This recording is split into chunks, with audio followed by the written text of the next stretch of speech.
Мен Маданов Руслан Бекназарович, агроном консультантмын. Кыргыз-Түрк Манас университетинде айыл-чарба факультетин бүтүргөм.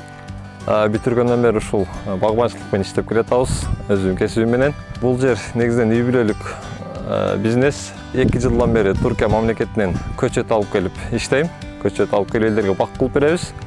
Ошонун катарында быйылкы жылы 70 гектарга чейин бак кылып бердик элдерге. Ушул акселерация негизинен 1,5 ай болду. 1,5 айдын ичинде биз өтө пайдалуу нерселерди өзүбүзгө алдык. Ал жерде биз маркетингди үйрөндүк, кандай ушул Кыргызстандан өндүрүлгөн товарларды сыртка экспорттогонду үйрөндүк. Атайын практик эксперттер келип бизге өздөрү кылган жумуштарын айтып берип кетишти.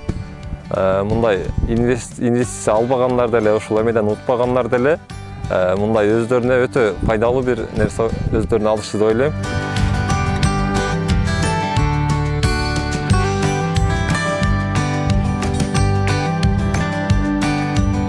Акселерация негизинен менин трекерим Эрмек Иманбеков болду. Ошол Эрмек агай аябай мындай стимул берип, бизди эмеге үндөдү. Ушул бизнести дагы өнүктүрүүгө үндөдү. Жөн отурбай баягы инвесторлорду издеп, ушул эмени жайып, инвестор табууга эң жардам берген Эрмек Иманбеков трекерибиз болду.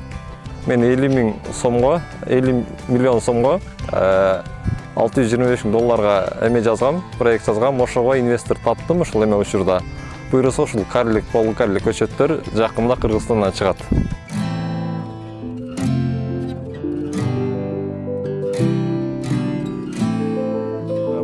Биз бир аз 20-30 челектей ары дагы кармайбыз.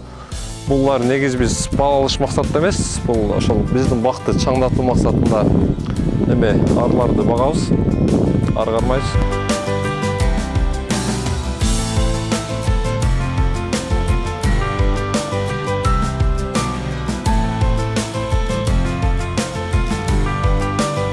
Акселерациядан кийин биз ушул Байдыйкандан сертификат алдык. Ал жерде бир канча нерселер арзандатуу скидкалар менен болду бизге.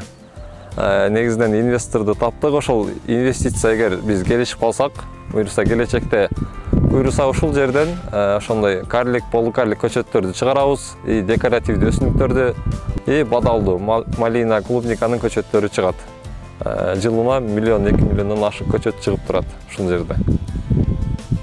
Бул бак өзүнчө эле бир философия да. Эрте жазда мындай ойгонот, кеч күздө мындай өлөт, ушул адам жашоосу сыяктуу эле эме да. Муну канчалык карасаң ошончо берет дегендей.